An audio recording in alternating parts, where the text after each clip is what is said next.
pregnant wife walked in on the millionaire and his mistress, she didn't say a word. Secrets have a way of finding daylight, and in the sunlit stillness of a gilded living room, a scene played out that no one would ever forget. Margaret Carmichael, carrying the growing life of her first child, stepped into her husband Vincent's opulent mansion and discovered a betrayal so startling it threatened to unravel her entire world. She was looking for comfort, for the familiar touch of the man she adored. Instead, she found him entangled in the arms of someone else, a woman whose presence shattered every illusion. Margaret had clung to, but instead of tears or rage, Margaret refused to utter a single word. Margaret Carmichael grew up in a modest home on the outskirts of Cincinnati. Long before she met Vincent, she had known what it was like to live paycheck to paycheck, to hear her parents' anxious whispers late at night about mounting bills. Survival was a constant theme in her childhood, yet somehow her spirit remained undimmed. She painted sunsets and doodled daisies in the margins of her worn notebooks. She wrote short stories about hope, about better futures, and about love that conquered adversity. When she met Vincent Carmichael at a charity gala, she attended only because her friend Elizabeth Townsend had pleaded with her. Margaret had to borrow a dress. Elizabeth was from a relatively affluent family in Cincinnati. She volunteered at numerous charitable events where she crossed paths with VIPs and the city's most prominent figures. Elizabeth had teased Margaret gently, saying, "You never know who you might meet." Margaret couldn't have guessed how profoundly that night would change her life. With no seat at one of the fancy sponsors' tables, Margaret found herself awkwardly lingering by the buffet. Vincent spotted her there, a single champagne flute in hand, wearing a borrowed navy gown that was slightly too tight around her bust. Their eyes locked across the lavish spread of delicacies, and Vincent found himself intrigued. Vincent was, at that point, a self-made millionaire, known throughout the region for transforming a small family construction business into a nationwide powerhouse called Carmichael Enterprises. He was dashing, but carried a quiet intimidation that both drew people in and kept them at arm's length. When he approached Margaret, she braced for a condescending remark or some suave line typical of the wealthy men she had encountered briefly in her life. Instead, he greeted her with a question she never saw coming. "Why do you look like you'd rather be anywhere else?"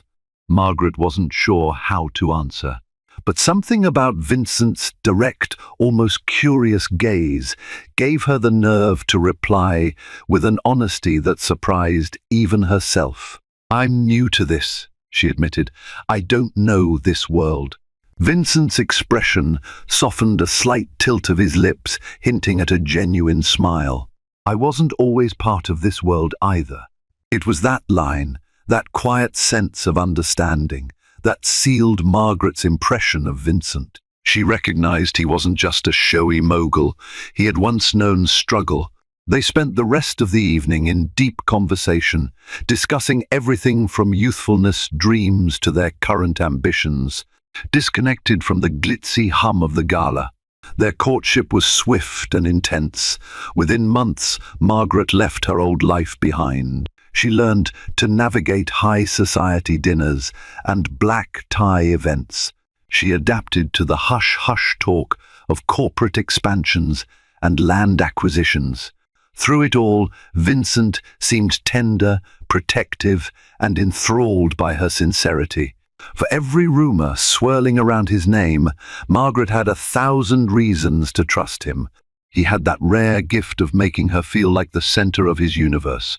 Despite her parents' unease, her mother, Linda, constantly worried about the mismatch in backgrounds, Margaret pressed forward.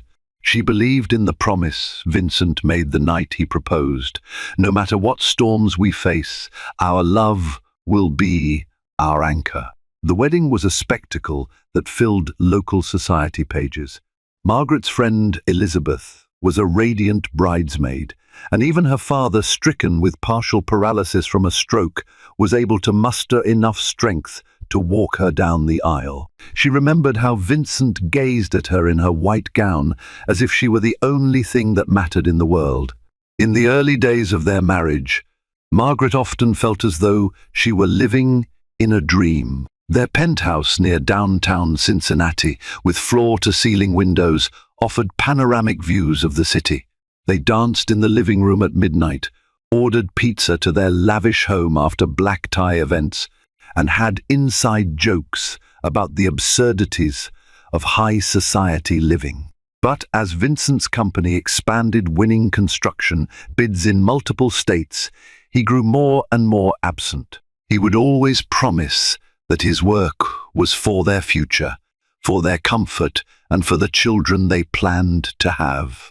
Margaret told herself that was the price of success, that his devotion to his career didn't negate his devotion to her. She let that facade of unshakable trust and unwavering love become her reality. Until one fateful afternoon, everything changed. Margaret had discovered she was pregnant just a week before the incident. The moment she saw the 2 pink lines, a wave of exhilaration and anxiety swept over her.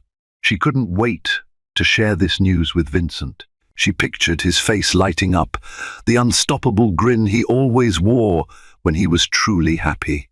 They had spoken often about starting a family, imagining a warm home filled with the laughter of children. Margaret had no doubts. This child would complete them. On the morning of that day, Margaret was supposed to have lunch with Elizabeth. She was excited to share her news with her best friend, especially since Elizabeth had been the one to gently encourage the relationship from the start. Yet, around 10 a.m., Margaret received a text from Elizabeth apologizing profusely, saying a work emergency had popped up. Elizabeth worked as a project manager at a local non-profit, so last-minute schedule changes weren't unusual. Glancing at the clock, Margaret realized Vincent would likely be at home or at least near their estate on the city's outskirts. He had mentioned taking a day off to handle some personal business. She decided that a personal, intimate reveal would be far sweeter than a phone call. She hopped into her car and drove toward the mansion, her heart fluttering with anticipation. As she pulled into the sweeping driveway, she noticed a sleek red convertible parked near the entrance. Odd, she thought. Vincent rarely had visitors without informing her, especially on his day off. Perhaps it was a business associate. A friend? Stepping through the front doors, Margaret realized how eerily quiet the house seemed. She felt a strange chill, despite the warm sunshine streaming through the windows. Her pulse quickened. The mansion's high ceilings echoed only her soft footsteps as she walked deeper inside. Then she heard something, a muffled giggle followed by a whisper. The sound drifted from the living room, usually the grand space reserved for entertaining large parties. Her heart pounded so loudly she feared whoever was there could hear it. She wondered if maybe Vincent was planning a surprise, but that didn't quite fit. She set her purse on a side table and inched closer to the living room, calling Vincent's name softly. It was then that she saw them. Vincent, her husband, the man who had promised her everything, was locked in a passionate embrace with a woman. Margaret recognized only from fleeting gossip Stephanie Lawson, a socialite with a reputation for trailing wealthy men. Stephanie's high-pitched laughter and the casual way she clung to Vincent confirmed that this was no spontaneous, regrettable moment. It looked practiced, familiar. Margaret felt her world crash in an instant. She willed herself to breathe. She clutched the doorframe for support, noticing the trembling in her hand. Every fiber of her being wanted to scream, to wail, to demand an explanation, but no words came. Her eyes caught Vincent's, and she saw pure shock etched across his face. Stephanie turned around too, a smug half-smile initially plastered on her lips that slowly dissolved into a faint smirk of guilt when she realized they had been discovered. Margaret locked eyes with Vincent, searching desperately for any sign that might invalidate what she was seeing. She wanted him to shake his head, to push Stephanie aside and say, "No, this isn't what it looks like." But he didn't. No denial came, no immediate apology, just stunned silence. In that moment, Margaret felt more alone than ever before. Clinging to her final shred of dignity, Margaret didn't scream. She didn't lunge at Stephanie. She didn't break anything or cry. She pivoted on her heel and walked out, the distant echo of Vincent calling her name fueling her heartbreak. She backed away, refusing to face him or the woman who had shattered her sense of security. She reached the car, slid into the driver's seat, and sat motionless for a moment as tears threatened. The pregnancy test in her purse felt like 1,000-pound secret, pressing against her. Her husband, the father of the child she hadn't yet told him about, was in there with someone else, an affair so brazen it hurt to breathe. Margaret turned the key and sped off, leaving a cloud of dust in the driveway behind her. She still hadn't uttered a single word. Margaret found refuge at Elizabeth Townsend's small apartment in the heart of Cincinnati. Elizabeth lived in a cozy, art-filled space that brimmed with color and serenity. Normally, just stepping inside made Margaret feel at home, but today an eerie numbness took over. Elizabeth opened the door to see Margaret's ashen face and puffy eyes. Alarmed, she quickly ushered Margaret in. Moments later, Margaret collapsed on Elizabeth's couch, sobbing in deep, anguished heaves that racked her body. She told Elizabeth everything, how she'd planned a sweet surprise for Vincent, how she walked into the mansion only to discover an unimaginable betrayal. She managed to choke out the words, "He was with Stephanie Lawson." Elizabeth's face darkened in a mixture of anger and concern. "I've heard rumors about her," Elizabeth said quietly, recalling stray gossip from events. "She's known to pursue high-profile men, but I never in a million years imagined Vincent would." Margaret wiped her tears, her voice trembling. "Neither did I." After an hour of comforting silence and cautious reassurances, Elizabeth asked Margaret the question neither wanted to confront. "Are you going to tell him about the baby?"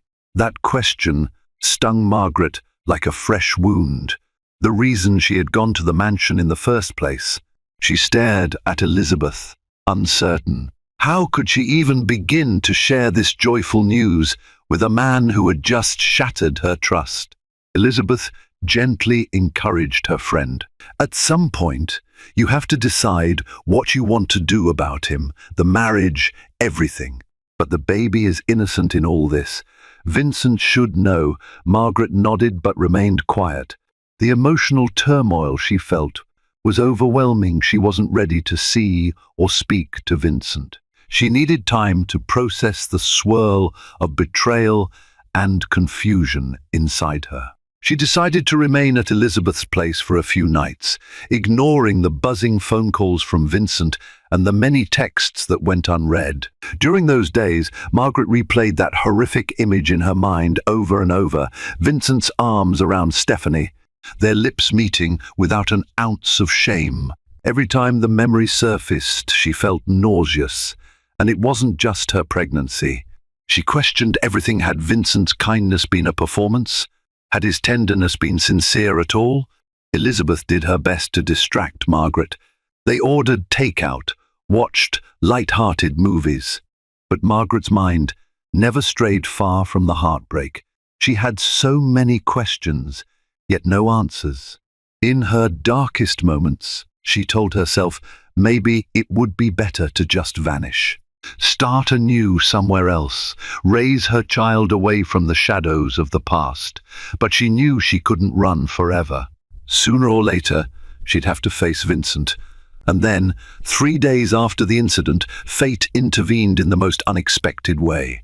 Margaret awoke at Elizabeth's apartment to the sound of her phone buzzing incessantly against the nightstand. She glanced at the time, midnight.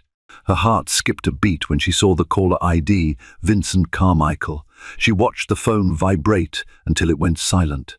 Then, less than a minute later, it started up again. Fearing that something horrible had happened, Margaret reluctantly answered. Before she could speak, Vincent's anxious voice spilled through the line. "Margaret, please. I know I hurt you. I know I have no right to ask for forgiveness, but I need to see you. Please, let me explain." She wanted to hang up. She wanted to scream at him that there was no explanation that could possibly excuse his betrayal.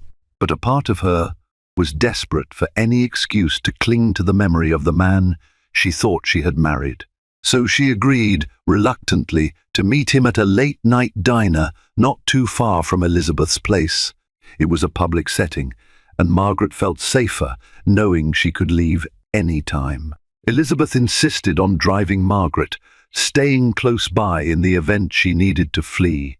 When Margaret walked into the old diner, the bright fluorescent lights, checkered floors, and the faint aroma of coffee brought back a wave of nostalgia.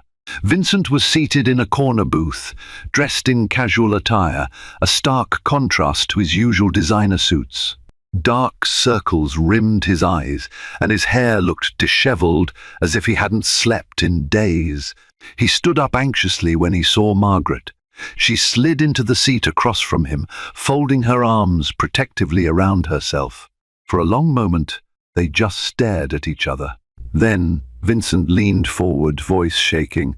"I'm sorry. I know I can't say it enough, but I never wanted to hurt you." Margaret's lips trembled. "Then why?" she asked, her eyes glistening with tears she refused to let spill. "Why, Stephanie? How long has this been going on?" Vincent released a shaky breath. "A few months," he admitted, looking away. "But I swear I never stopped loving you. It was a stupid, selfish mistake. It started after those endless business trips. I was stressed, and she was there, offering comfort, making me feel important when I felt like I was losing control of everything else." Margaret shook her head in disbelief. "You felt like you were losing control, and you thought sleeping with someone else would fix that?" He looked pained. "I'm not proud of it. It was a terrible lapse in judgment. I don't have any real excuses. The pressure at work was mounting. The expansions were more complicated than I anticipated. Investors were breathing down my neck. And at home, I saw you adjusting less to the lifestyle. You seemed distant sometimes." Margaret nearly laughed, though it was a hollow sound devoid of humor. "Distant? Did you ever consider talking to me? Or asking how I felt, how I was coping with your constant absences? Instead, you found solace with Stephanie." Vincent's eyes were rimmed with regret. "I know. I wish I could take it back. You have to believe me. It's over between us. I ended it the moment you walked in. I want us to fix this. If you can find it in your heart to try." Margaret tried to steady her ragged breathing. She wanted to tell him about the baby, but she hesitated, an invisible weight clamping her throat. Finally, she softly managed. "I need time. I can't just pretend this never happened." Vincent nodded, tears welling up in his eyes for the first time since she'd known him. "I understand. Take all the time you need. I'll be here, no matter what." They parted with more questions than answers. Margaret felt drained, her nerves frayed. In the car ride back, Elizabeth asked gently, "Did you tell him about the baby?" Margaret shook her head, staring out the window at the city lights streaking by. "I couldn't. Not yet." She was terrified that Vincent's remorse might be based on guilt or fear of scandal, not genuine love, and the baby was too precious, too fragile a piece of hope to cast into uncertainty. Over the next few weeks, Margaret avoided the mansion. She divided her time between Elizabeth's apartment and her parents' modest home, where she confided in her mother, Linda, about the pregnancy but held back the news of Vincent's infidelity. Her mother was overjoyed about the prospect of a grandchild, believing that Margaret and Vincent would soon share the happy news with the whole family. During this period, Vincent sent flowers, letters, and voicemails promising he had severed ties with Stephanie. He insisted he would do anything Margaret needed: counseling, a vacation away from the pressure of business, or even stepping back from work to focus on their marriage. Yet Margaret still couldn't bring herself to forgive him, let alone see him regularly. One afternoon, as Margaret was quietly reading a book in Elizabeth's living room, there was a knock at the door. Elizabeth was at work, so Margaret rose to answer it. She opened the door to find a woman with a long, elegant coat and dark glasses. Margaret's heart pounded when she recognized Stephanie Lawson, the very woman who had destroyed her world. Margaret's first instinct was to slam the door, but Stephanie held up a hand. "Please, I'm not here to fight," she said quickly, removing her sunglasses to reveal tired eyes. Can I talk to you for a moment?" Against her better judgment, Margaret allowed Stephanie to enter, if only to avoid a scene in the hallway. She led her to the living room, silently cursing every second that she felt forced into this situation. Stephanie perched on the edge of Elizabeth's sofa, looking strangely vulnerable. Margaret's voice was cold. "Why are you here?" Stephanie's fingers trembled. "I know it's strange that I'm here, but I want to clear some things up. I'm not proud of what happened. I never meant for it to go this far." Margaret resisted the urge to laugh bitterly. "Really? You chased a married man, my husband, and it just got out of control?" Stephanie's cheeks flushed. "I won't pretend I'm innocent. I went after Vincent because I saw something in him: ambition, success, and I thought I could benefit from that. I was lonely too. Stupid reasons, I know, and for a while it was thrilling. But it wasn't love. Not for me, and I don't think for him either." Margaret stood rigid, arms crossed. "So you expect me to believe that you've turned a new leaf?" "No," Stephanie admitted, exhaling deeply. "But I want you to know that if I had known how deeply he truly cared for you, I might have thought twice before messing with your life. After you walked in on us, Vincent ended everything that same day. He made it clear you were the only one who mattered. He told me to stay away, for good." Margaret's expression faltered momentarily. She wasn't sure what to do with this information. "So why are you telling me this?" Stephanie swallowed hard. "Because I'm leaving. I'm moving to Chicago to live with my sister, trying to start over. But before I go, I wanted to do one decent thing and say, I'm sorry, genuinely sorry. I know that might not mean much to you now, but I couldn't leave without saying it." A strange lump formed in Margaret's throat. She wanted to despise this woman, but seeing Stephanie tremble with regret and shame softened her anger just a fraction. She didn't know if Stephanie's words were entirely honest, or if it was just an attempt to soothe her own conscience. Still, a part of Margaret felt a glimmer of relief. Stephanie reached into her coat pocket, retrieved a small envelope, and set it on the coffee table. "This might not change anything, but it's a letter I wrote to you, explaining things my side, I guess. Take it or burn it. I just needed to try." Margaret remained silent. After a moment, Stephanie stood and walked to the door. She paused to glance back, her eyes damp. "I truly hope you and Vincent can find your way back. The man can be a fool, but he loves you." Without waiting for a response, Stephanie left. Margaret sank onto the couch, her heart pounding. She stared at the envelope as though it might burst into flames. Her hands shook as she finally picked it up, unsure whether to open it or fling it out the window. In the end, curiosity and a vestige of compassion won out. The letter was surprisingly short, describing how Stephanie's life had spiraled after losing her job. She'd latched onto wealthy men for security, believing that money equaled safety. The letter was part confession, part apology, and ended with a plea that Margaret consider Vincent's true devotion. Margaret set the letter aside, her emotions swirling. She could neither fully forgive nor condemn Stephanie. All she felt was a deep exhaustion and the faintest flicker of hope that maybe, just maybe, Vincent's remorse was real. 2 days after Stephanie's visit, Margaret realized she couldn't hide the pregnancy for much longer. She was nearly 3 months along and had begun experiencing morning sickness, along with the swirl of daily anxieties that came from her complicated emotional state. So, with trembling resolve, she called Vincent and asked him to meet her at a neutral place, a quiet bench near Eden Park, overlooking the Ohio River. She arrived early in the late afternoon. The autumn sun was dipping low, casting long shadows across the lawn. She took a seat on the wooden bench, pressing a hand against her gently swelling belly, as though to reassure the baby. When Vincent arrived, she could see nervous anticipation written all over his face. He joined her on the bench, leaving a respectful distance. After a beat of silence, he spoke first. "You look well, Margaret. I've been worried." She nodded, swallowing hard. "I'm coping." Vincent let out a slow breath. "Thank you for meeting me. I wasn't sure if you'd ever want to see me again." Margaret stared at the horizon, gathering her courage. "I have something important to tell you.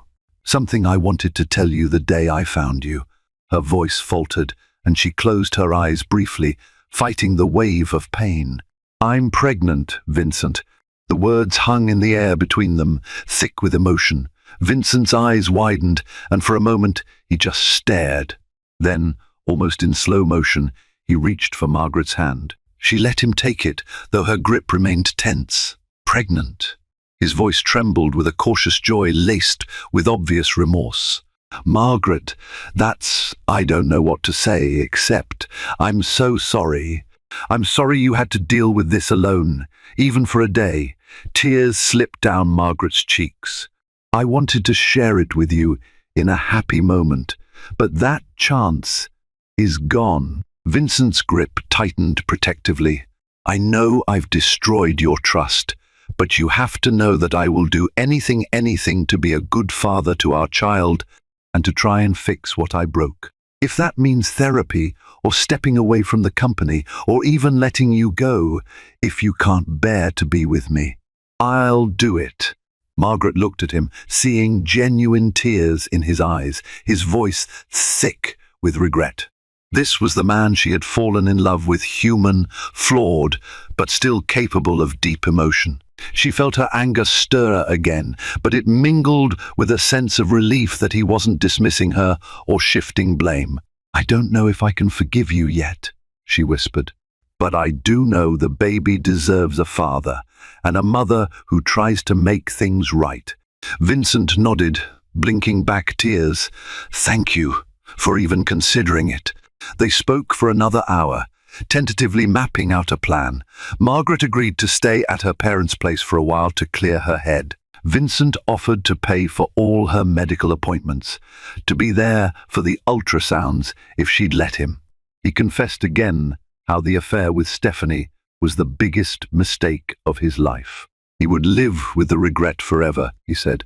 Margaret's chest felt tight with conflicting emotions, but she also recognized the steps he was taking, the sincerity behind his remorse. By the time the sun dipped below the horizon, painting the sky in hues of lavender and orange, they parted with a fragile sense of hope. It was not the tearful reunion one might expect from a romance novel. It was raw, unsure, but still a spark of possibility. For the first time since that dreadful day, Margaret felt a sliver of relief. She was no longer alone in this burden. Over the following months, Margaret allowed Vincent to accompany her to prenatal appointments. He often arrived tense, as though expecting Margaret to rescind her invitation at any moment. But every time he saw the ultrasound monitor, heard the baby's steady heartbeat, he was overwhelmed by wonder.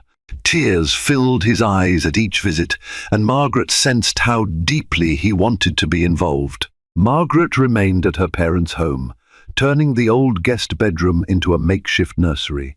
It wasn't what she had envisioned for her first child. She had dreamed of painting a modern nursery in their luxurious penthouse. But now, simpler surroundings felt more authentic. There was something grounding about returning to her roots, where her mother made homemade soup and her father offered gentle advice. Her mother, Linda was overjoyed to see Vincent showing up with groceries, baby books, and thoughtful presents for Margaret. But Linda still didn't know the full story. She sensed tension, but assumed it was the typical anxiety of expectant parents. Margaret couldn't bring herself to crush her mother's illusions, so she remained silent about the infidelity. As the pregnancy progressed, Margaret allowed Vincent to attend birthing classes. Elizabeth, ever the supportive friend, often joined too, not only to support Margaret, but to add a layer of emotional protection whenever Vincent was near. Vincent made every effort to show he had changed. He cut back on his travel, personally handled the smaller projects at Carmichael Enterprises to remain in the city, and even relinquished some managerial duties to his trusted partner, Michael Harrington. Michael, an old friend of Vincent's, had co-founded the expansion projects. He once pulled Margaret aside to tell her, "Vincent's different, now more focused, more humble. Whatever he did, he regrets it deeply." Michael's words provided cautious optimism to Margaret's wounded heart. Still, nights were the hardest. Alone in her childhood bedroom, Margaret would place a hand over her belly, feeling the baby's gentle kicks, and wonder if her child would grow up in a home fractured by lies. She wrestled with that question every single evening until sleep overtook her. Just when Margaret thought she could navigate a path toward forgiveness, new rumors surfaced. One morning, Elizabeth came rushing into Margaret's family home, her expression fraught with concern. "Margaret," she said breathlessly, "have you checked the tabloids today?" Margaret's heart dropped. "No, why?" Elizabeth handed over her phone. There, on the local gossip blog, was a photograph of Vincent stepping out of a downtown restaurant with an attractive woman on his arm. The headline read, "Vincent Carmichael spotted with new flame." Margaret's stomach churned. She felt an urge to throw the phone across the room. Tears of rage and betrayal threatened to spill over. Had Vincent lied yet again? Fighting the urge to panic, Margaret forced herself to read the article carefully. It claimed that an unnamed source had seen Vincent kissing the woman in question, a business associate from out of state. The article went on to rehash old gossip about him and Stephanie, painting Vincent as a serial cheater. Elizabeth lowered her voice. "I checked the timestamp. It was 2 nights ago. That's the night he told you he was working late on a proposal, right?" Margaret swallowed hard, feeling the sting of renewed betrayal. Memories of discovering him with Stephanie flashed through her mind. The sense of déjà vu was overwhelming. Could he be repeating the same mistake even now, while she was pregnant? Without hesitation, she dialed Vincent's number. He answered after a few rings, his voice calm. "Margaret?" She cut straight to the chase, ignoring the trembling in her voice. "Is there something you want to tell me?" "About 2 nights ago, because the tabloids are all over a photo of you with another woman." She heard Vincent exhale sharply. "Her name is Adriana King. She's an investor from Los Angeles. We met for dinner to discuss a potential partnership. That's all." Margaret's jaw tightened. "The article says you were seen kissing." Vincent's voice rose in frustration. "I never kissed her. I wouldn't. Margaret, I know I've lost your trust once, but please believe me. I had a business dinner with her, and when we walked out, paparazzi snapped photos. She was hugging me goodbye, probably too close, but it was nothing more than a professional meeting." Margaret's mind spun. If this had been a few months ago, she might have believed him without question. Now, uncertainty gnawed at her. She remembered how real it felt when he told her he loved her, even while carrying on an affair with Stephanie. She closed her eyes, pressing a hand to her pregnant belly. "I don't know what to believe, Vincent, but I can't keep riding this roller coaster." His voice wavered with desperation. "I understand. Let me prove it's not true. I'll ask Adriana to speak with you if needed. I'll do anything to show you I'm not lying." Margaret hesitated, torn between anger and the faint hope that maybe the tabloids were wrong. She sighed heavily. For the baby's sake, I hope you're telling the truth. Then she hung up. In the days that followed, Margaret avoided Vincent's calls, responding only with the occasional text. She had a prenatal checkup scheduled for the following week and hadn't decided whether she wanted Vincent there. In the midst of her emotional turmoil, a surprise visitor arrived at the family home, Adriana King herself. Margaret was in the middle of a yoga routine in the living room when Linda announced there was a businesswoman at the door. Adriana was tall, poised, and immaculately dressed, with a confident air that suggested she was used to commanding attention in boardrooms. She introduced herself politely, then cut to the chase. I apologize for the intrusion, Miss S. Carmichael. I came because Vincent told me about the tabloid rumors. I wanted to clear the air personally. Vincent did nothing inappropriate. The paparazzi snapped a photo at a misleading angle. I'm sure you have no reason to trust me, but I won't allow my professional reputation to be tarnished by salacious gossip. Margaret's face flushed. She was stunned by Adriana's directness, unsure whether to admire her blunt approach or be put off by it. So you came all this way just to say that? Margaret asked, attempting to keep her tone neutral. Adriana's gaze softened. I flew here for other meetings anyway, but yes, I felt it important to address this. Vincent insisted he wants to earn your trust back, and he hoped that hearing from me might help. I'm not here to meddle in your marriage. I only want to ensure our business arrangement isn't jeopardized by false rumors. Margaret assessed Adriana, trying to detect any deception, but something about the woman's sincere tone and confident demeanor reassured Margaret. Could it be that Vincent had indeed changed, and the tabloids were only stirring the pot for clicks? Tentatively, Margaret said, Thank you. I appreciate your honesty. This is all very complicated for me. Adriana nodded. I understand. My own parents went through a messy ordeal when I was a kid, so I know how this can feel. But if you need any further clarification, I'm here. I hope you and Vincent find a way through this. He speaks of you and the baby often, with real devotion. Margaret felt tears threaten again. After a brief moment of silence, Adriana excused herself politely, leaving Margaret feeling both relieved and emotionally drained. She realized she might have been on the verge of punishing Vincent for something he didn't do, because her heart was still raw from past betrayal. Margaret finally agreed to see Vincent at her next prenatal appointment. In the exam room, as the technician guided them through the ultrasound, Vincent held Margaret's hand and gazed at the monitor in awe. The baby's tiny limbs were clearly visible now, and they heard the rhythmic heartbeat fill the small room. When the exam ended, Vincent walked Margaret to her car. The winter air was crisp, and Margaret was wearing a warm coat to protect her slight baby bump from the cold. She noticed Vincent's gaze linger on her belly, a tender smile curving his lips. I can't thank you enough for letting me be here, he said softly. Margaret studied his face lined with remorse, hope, and fear. I'm still hurt, Vincent. Sometimes I replay that moment in my head, seeing you with her, and it tears me apart all over again. But the baby needs a father, and maybe there's still something between us worth saving. Vincent exhaled in relief, then nodded gravely. I'll show you every day that I've changed. I'll give you no reason to doubt me again. They fell into a cautious rhythm over the next several weeks. Margaret allowed Vincent to help with nursery shopping, painting the walls a soft, neutral shade and discussing baby names.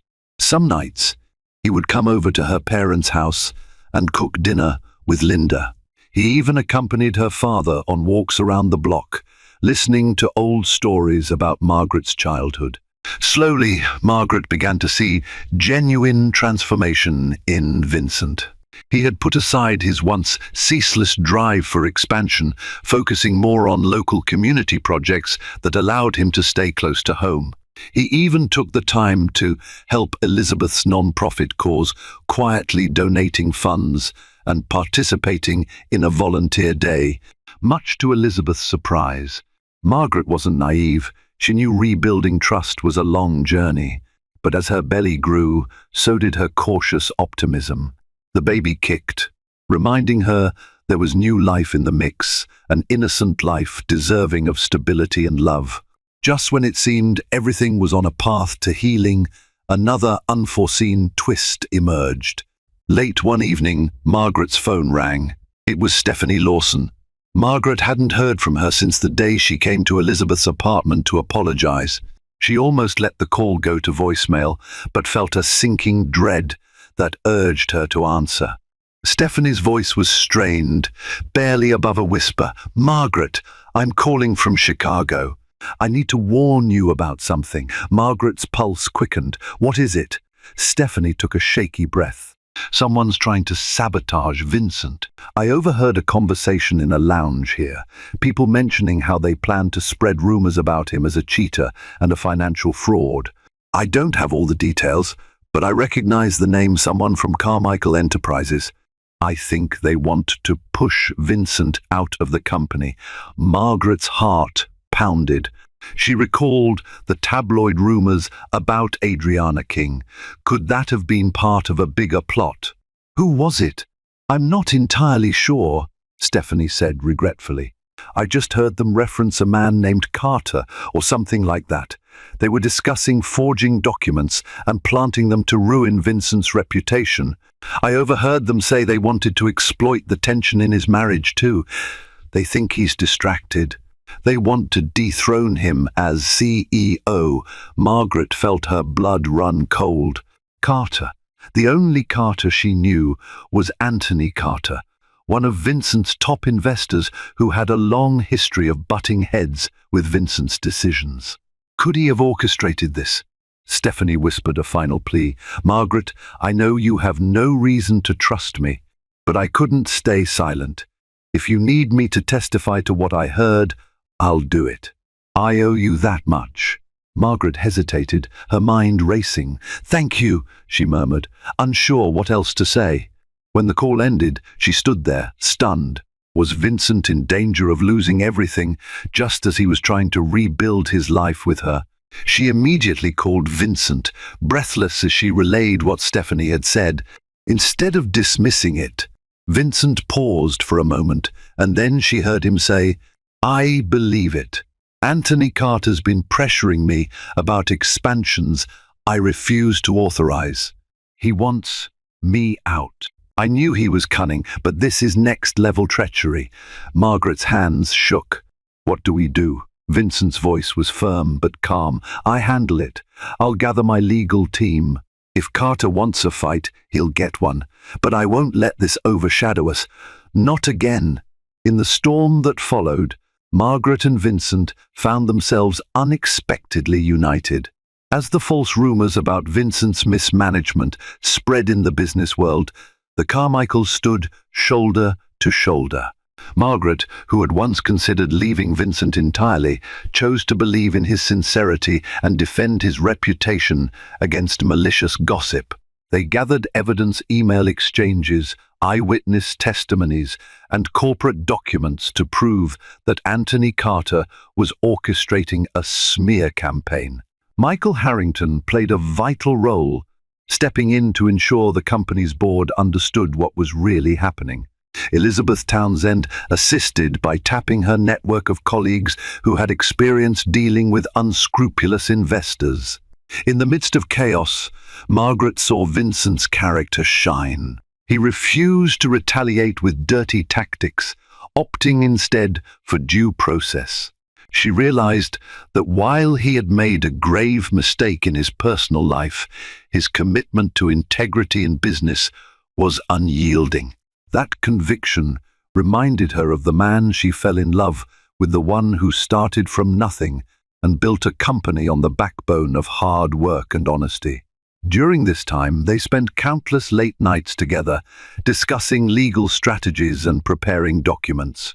Margaret would doze off in the living room of her parents' home, only to wake and find Vincent covering her with a blanket, a gentle look in his eyes. The baby's imminent arrival offered a bright spot in the turmoil, reminding them both of what truly mattered. Eventually, Vincent's legal team unearthed damning evidence against Anthony Carter, forged documents, manipulated financial records, and text messages outlining plans to smear Vincent's personal life. Faced with potential criminal charges, Carter resigned from Carmichael Enterprises under a cloak of disgrace and promptly fled the public eye. Though the scandal had nearly torn the company apart, its unexpected silver lining was how it ultimately drew Margaret and Vincent closer. Their shared struggle to protect Vincent's reputation and the future of Carmichael Enterprises rekindled the partnership they had almost lost. Late nights, once spent brooding or accusing, were now dedicated to brainstorming with lawyers, talking through contingency plans, and supporting each other in the ways a married team should. Even Elizabeth, initially suspicious of Vincent's reformed behavior, found herself impressed by his steadfast commitment as he battled to clear his name without resorting to underhanded tactics. Margaret couldn't help reflecting on how differently Vincent handled adversity now compared to the man who once folded under pressure and betrayed her trust. While she was still learning to forgive, she saw tangible evidence of his change in how he carried himself, less ego, more patience, and a deeper understanding of what he stood to lose if he repeated his old mistakes. Observing him meticulously gather proof against Carter, consult with Michael Harrington, and keep lines of communication open with her throughout the process, Margaret recognized the resolute side of Vincent that had once made her believe in him so fervently. Yet, even as the threat to Vincent's career began to dissolve, a brand new challenge waited on the horizon: the imminent birth of their child. Margaret's pregnancy was nearing its final stages, and every passing day brought a mixture of excitement, nerves, and an undercurrent of fear. She knew the heartbreak she had endured might resurface if the labor proved complicated, or if old wounds flared up in moments of stress. She prepared herself by reading every book she could find on childbirth and infant care, and Vincent surprised her by doing the same. They spoke quietly about baby names late into the night, took meticulous notes during birthing classes, and even discussed the kind of parents they wished to be: calm, consistent, and there for their child in a way that overcame any shadows of the past. On a crisp spring morning, a faint haze of sunlight filtered through the gauzy curtains of the guest bedroom at Margaret's parents' home. She woke with an ache in her lower back, a twinge that felt different from the usual discomfort of late pregnancy.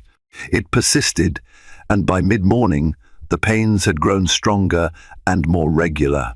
Linda, her mother, hovered anxiously, insisting Margaret should call Vincent immediately. When Margaret reluctantly dialed his number, Vincent picked up on the second ring. His voice, though measured, betrayed an undercurrent of excitement and worry. "Let's go to the hospital right now," he said, already halfway out the door of his office at Carmichael Enterprises. Margaret's father, though partially immobilized by his stroke, insisted on joining them. He recalled how hard he had fought to walk her down the aisle on her wedding day, and he refused to miss this milestone. So Linda helped him into a wheelchair, and with Elizabeth at the wheel of Margaret's car, they hurried through the streets of Cincinnati until they finally reached the hospital. The maternity ward bustled with activity, bright fluorescent lights reflecting off polished floors. A kind nurse ushered Margaret and Vincent into a private birthing suite where monitors and medical equipment surrounded a single bed. Elizabeth and Linda lingered outside for a moment, waiting for instructions. Vincent stayed glued to Margaret's side, clasping her hand as she breathed through the early contractions. Despite all they'd been through, there was an unspoken tenderness between them, a mutual promise that they would face whatever came next as a team. As the hours passed and the contractions intensified, Margaret's resolve wavered under the onslaught of pain and fatigue. Several times she felt tears pricking at her eyes, not solely from physical discomfort, but from the sheer emotional weight of the moment. She was about to bring a new life into a world where she and Vincent had once nearly lost each other. Whenever her strength ebbed, Vincent whispered words of encouragement, pressing cool cloths to her forehead and reminding her of the precious child that awaited them both. Even Linda, typically calm, showed her nerves. She paced the hallway, shooting worried glances through the door. Occasionally, Elizabeth would crack the door open to offer an update on Margaret's progress, then close it softly so the mother-to-be could concentrate. Near midnight, the nurse announced Margaret was fully dilated. A sudden flurry of activity erupted. Doctors and additional nurses entered, adjusting the bed and checking equipment. In those moments, fear and hope collided. Margaret's entire body trembled as the medical staff guided her to push with each contraction, counting steadily. Vincent braced her shoulders, whispering in her ear that she was doing great, that they were almost there. The nurse called out encouragement, her voice cutting through Margaret's labored breathing. At last, after what felt like an eternity, a piercing cry filled the room. The doctor lifted a tiny, wriggling form and placed her on Margaret's chest. Warm tears streaked Margaret's cheeks as she looked into her daughter's red, squalling face. She caught a glimpse of Vincent beside her, tears sliding freely down his own cheeks. His lips parted in awe. "She's here," he managed, voice thick with emotion. "Ah, Sophia Grace." Margaret's heart overflowed with love so immense it was almost painful. She let the baby's tiny fingers grip her own, breath catching at the miracle of it all. This moment, raw, messy, and utterly beautiful, felt like the sum of everything that had led them to rebuild their lives, to cling to hope despite every betrayal and heartbreak.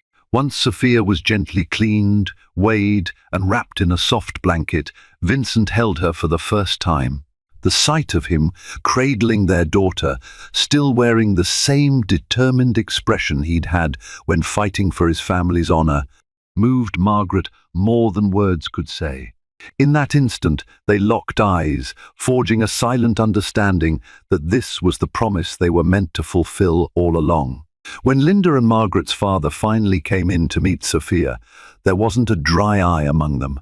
Even Elizabeth, who prided herself on her practical nature, wiped at misty eyes as she leaned over the hospital bed to gaze at the newborn. Margaret's father, from his wheelchair, extended a shaking hand to stroke Sophia's silky hair, while Linda smiled so brightly it lit up the entire room. "You did it," Linda whispered to Margaret, pressing a kiss to her forehead. "You brought her into the world, and look at how perfect she is." Margaret felt exhausted to her core, yet indescribably elated. Nothing, not the swirl of allegations against Vincent, not the betrayal that had once shattered her faith, could overshadow this moment. The new life cradled in her arms was a promise of a fresh start. By the time the nurses had settled her into a recovery room, Margaret was already drifting on the edge of sleep. She glanced over at Vincent, who refused to leave, even at the nurse's gentle nudging that he should rest. He only had eyes for Sophia, as if mesmerized by every breath she took. The same man who once stood at the apex of wealth and achievement, only to risk it all for a careless fling, now looked humbled beyond measure by the most precious gift he could ever receive. Later that night, as the hospital grew quiet, Vincent leaned close to Margaret, their hands resting atop the soft swaddle blanketing Sophia. "I promise you," he whispered, his voice choked with emotion, "I'll spend every day proving that you and our daughter are my world." Margaret's eyes fluttered open to meet his. The memory of Stephanie, of that terrible moment in their living room, flickered at the edge of her consciousness. But here, in this room warmed by the presence of their newborn daughter, a different memory took precedence, a memory of second chances, of forgiveness earned, not simply granted. She touched Vincent's face lightly. "I believe you," she answered, and the words carried a weight she had hesitated to give him before. And with that quiet statement, they embarked on the next chapter of their life, determined to honor the fragile miracle resting in their arms, who had already taught them more about love and redemption than any trial they had endured so far. Life didn't suddenly become perfect after Sophia's birth. Trust isn't rebuilt overnight. Margaret still had moments when doubt and hurt rose to the surface. Vincent had his own demons to conquer, guilt that would resurface whenever he caught a certain look in Margaret's eyes. But day by day, they learned to communicate more openly. They attended couples therapy, where Margaret finally released the pent-up anger she had carried since the day she found Vincent with Stephanie. Vincent listened without defensiveness, acknowledging the pain he had caused. Gradually, real healing began. Carmichael Enterprises weathered the storm and emerged stronger. Vincent restructured the leadership to prevent any one person from wielding too much power. He consulted Margaret for advice on charitable initiatives, wanting her compassion and insight to guide the company's community outreach programs. They moved back into the penthouse eventually, but only after making sure Margaret felt safe, secure and ready to embrace that space again. Sometimes, late at night, when Sophia was asleep in her nursery, Margaret would sit on the balcony with Vincent, sipping tea and gazing over the city skyline. Silence lingered, but it was no longer a painful silence. It was a comfortable understanding, a testament to the words that once went unsaid. They had endured betrayal, heartbreak, and scandal, and somehow they emerged not unscathed, but wiser, stronger, and more deeply bound than ever. In those quiet moments, Margaret remembered the day she had walked in on Vincent and Stephanie. The day her world collapsed. She hadn't said a word then, partly because the pain had been indescribable. Now, she realized the silence also signified a strength within her, the ability to withhold final judgment until every truth could be uncovered. That silent resilience led them both to a place of deeper honesty and genuine reconciliation. And so their story continues, a tapestry of heartbreak, woven through with threads of forgiveness and love, for the sake of a child and the hope of a better tomorrow. Thank you for joining us on this riveting journey through love, betrayal, heartbreak, and redemption. In Pregnant Wife walked in on the millionaire and his mistress. She didn't say a word. We witnessed how a single moment of discovered betrayal could unravel dreams and shatter trust in an instant. Yet through heartbreak, revelations, and steadfast determination, Margaret and Vincent found a fragile path toward healing. Their courage to face life's shadows together reminds us that forgiveness is never a sign of weakness, but a testament to enduring hope. If this story moved you, sparked emotions, or made you reflect on the complexities of love and loyalty, please show your support. Don't forget to like this video, share it with friends who love real-life drama and twists, and subscribe to our channel for more stories that touch the heart and soul. Your support helps us bring you more compelling tales. Thank you for watching.